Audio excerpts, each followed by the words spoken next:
Hi, and welcome to this new episode. This one is a special one because maybe you know, maybe you don't, maybe you've been part of it, but in the last few months, we had one great online event called the Confident Singer Bootcamp. And it was so amazing. People were so engaged. There were so many singers, passionate singers, asking for feedback, posting their songs, and getting results by shifting one little thing in their vocal technique or even in their mindset. And because it was so inspiring, I do want to share a little piece of it with you. So this episode will actually be a recording of that Confident Singer Bootcamp training. And it was just such an amazing event. So when the next one happens, I will tell you if you want. So in the link here in the description below, you can find the waitlist if you want to be part of our next bootcamp happening in a few months. So enjoy this very special episode, and I'll see you there in the recording. Bye.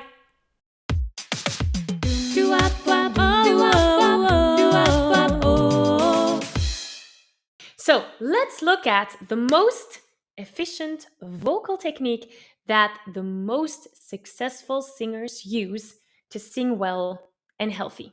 Would you like to know this vocal technique? Thanks to this vocal technique, they can sing high notes with ease, without any tension or without any hoarseness. They also can sing the low notes with lots of power and stability. So it does seem like it's too good to be true, right? It seems like it's a magic potion. Well, this is exactly what developing your mixed voice can do for you. And we're going to be looking at this. Let's talk about mixed voice. It is a game changer. Developing and mastering your mixed voice ensures that you can easily switch between different vocal registers, such as chest and head voice. Don't worry if you don't know what that means. We're going to be talking about that. So that you can experience really true vocal freedom, so that you can easily extend your range and start singing those high notes without any tension or without that cracked feeling, right? Your low notes also become very powerful when developing that mixed voice. Because think about this for a moment. Is there a singer that you look up to who only sings in one voice register? Is there a singer that you look up to who avoids high or low notes? Probably not. All singers tend to sing a variation of notes, right? So every successful singer controls his or her voice for the full 100%. Every successful singer can truly experience that vocal freedom when singing, and that's what we're looking after. If you don't develop that mixed voice, you will continue to encounter those voice problems. Your voice will continue to feel limited when singing high notes, just as if you've hit the ceiling. And then you will continue to experience that tension when singing those high notes, or that feeling that you have to push or squeeze your voice in order to sing higher or louder. And that is, of course, not very healthy, and that can cause you to experience certain voice problems, such as hoarseness or chronic hoarseness, which can lead to vocal nodules and all those things. And we don't want to have that. So let's see at what you can do to develop that mixed voice. And the most important thing is that you are aware that there are two voice registers in which you can sing. Well, of course, there's more than just two. And inside the Singing Insiders, we're going to be talking about that in more detail. But for now, I want to keep it simple. We have our chest voice and we have our head voice. So our chest voice sounds like and our head voice sounds like yoo-hoo. But we're going to be talking about that. So in general, you could say that there are two types of singers. And again, there's more types of singers, but for now, let's look at the two big types of singers. So you have the ones who experience tension when singing higher. Those are the singers that I call the chest voice singers. And when they sing higher, they're kind of like squeezing their voice, and it sounds like this. And then they're pushing, pushing, pushing. And then there comes a time when, you know, they've pushed their voice so much that they can't handle it anymore, and then it cracks and it goes to a small little head voice. Now the other on the other side, we have the head voice singers. And those singers have really a hard time to sing lower notes very powerfully because they stay in head voice all the time. So they kind of sound like this. When they're going in the lower notes, it sounds like there's no power here. Most singers could identify as a chest or a head voice singer. Now, basically, what happens is that most singers switch too late between head or chest register, or they don't switch at all. And when you switch from your chest to your head voice too late, you will experience some tension, maybe even a voice crack, right? Like what I did earlier. So that tension that you feel then can cause hoarseness in the voice. So, what most singers eventually do is avoid those high notes. And that's where your voice could feel very limited. What is also possible is that you cannot put any power in the lower notes. And that mainly happens to the head voice singers because you don't switch to your chest voice on time. And so the low notes, they feel very breathy and airy. And again, also that could cause some hoarseness. Now, as you can see, we don't want to be in either of these categories. We don't want to be a chest voice singer and we don't want to be a head voice singer.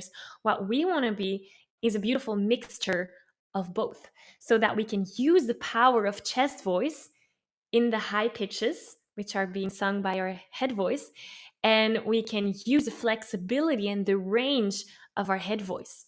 So, by solving this problem, you will not only notice that your vocal range will expand, you will also notice that you will experience less tension and hoarseness, and that you can use your voice in a much healthier way.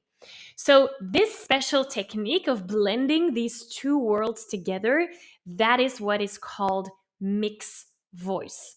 Now, you should be aware that mixed voice is just one of many vocal techniques. Mixed voice is also a vocal technique that is more advanced. So, without the basics and foundations of vocal techniques, it makes no sense to go and develop that mixed voice.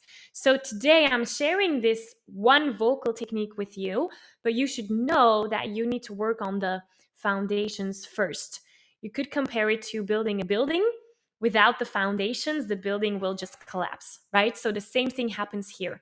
Now, of course, I don't have time to teach you all of the vocal techniques of the world during this training because otherwise we'll be here till midnight again.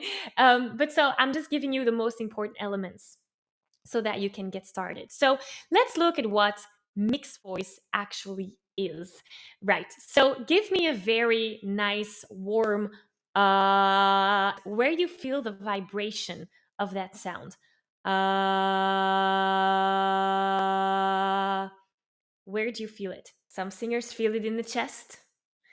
Some singers even feel it in the belly. I even had someone once and she felt it in her feet, which was really interesting. So most singers feel it vibrate in this part of their body. That is why years ago, some people have called this chest voice because we feel it vibrating here. Okay? Now give me a very high yoo and feel where you feel that vibration. And let me know in the chat, where do you feel that? Yoo. Most singers would say that they feel it somewhere in their face. Some people feel it in the middle of their head, others in their throat, others in their nose. I feel it like right here in between my eyebrows. So that is why it's called head voice, right? So chest voice, head voice. Do we have two different voices? No, we just have one. My two vocal cords, which is my voice, which is in my larynx, just one, and we have one voice. So why do we have those different names for it? Well, when I'm singing in chest voice, there's one muscle that is going to get activated. This one. I call this guy here the chest voice muscle. Just to keep it simple, the actual name is a thyroarytenoid or TA, but I call it the chest voice muscle. Okay, so when I'm singing or speaking in chest voice, this muscle will be activated. When I'm singing in head voice, yoo-hoo, there's another muscle that will activate itself, which is what I call the head voice muscle. Okay, still with me so far? Now, this official name is a cracothyroid. No one ever remembers that. So you have the chest voice muscle and you have the head voice muscle. All right? Now, what oftentimes happens is that there is a unbalance between the two. I was one of those singers, which I had a huge unbalance. And so the unbalance happens like this. For chest voice singers, the chest voice muscle is super developed, is super strong, but the head voice muscle isn't. And so what happens when they sing in the higher pitches? They go like, ah, and then they push that chest voice muscle. And then there's so much tension building up. And then there's a moment in time where that chest voice muscle is just gonna give up. And then what is the other muscle that is still there? He's going to have to take over that little head voice muscle. So the head voice muscle takes over, but he's not as developed as the chest voice muscle, so he doesn't sound quite powerful. So that's where you get that sound of this breathy head voice sound. Very unstable, very airy, very breathy. Right? Is that something you recognize? If you're a chest voice singer, that might be something you recognize. Now, the opposite could also happen, that your head voice muscle is very well developed, but your chest voice muscle isn't. And so what happens there is that when you're singing in the lower pitches, you can't really put any power onto it because we're missing that chest voice muscle. So what we want to do, step one, is make those two muscles equally as strong. And then step two is making them communicate together so that we can start working together. So that when I'm singing high notes, my head voice muscle is activated to get through the high notes, but that my chest voice muscle is also activated so that I can get some power into it. And then the other way around as well. Does that make sense? So then I have something like this. You don't have a crack. You don't hear anything in between. That, ladies and gentlemen, is mixed voice. Does that make sense? I know this is just theory. We're going to put that into practice later on. But does the theory make sense? Now, I must say, it took me 1.5 years to develop that mixed voice. I want you to fail today. So I'm not expecting you to get that mixed voice right away today. It might happen, it might not. It took me 1.5 years. Some of my singers, they get it in 3 months, others 3 years. So it all depends on the person.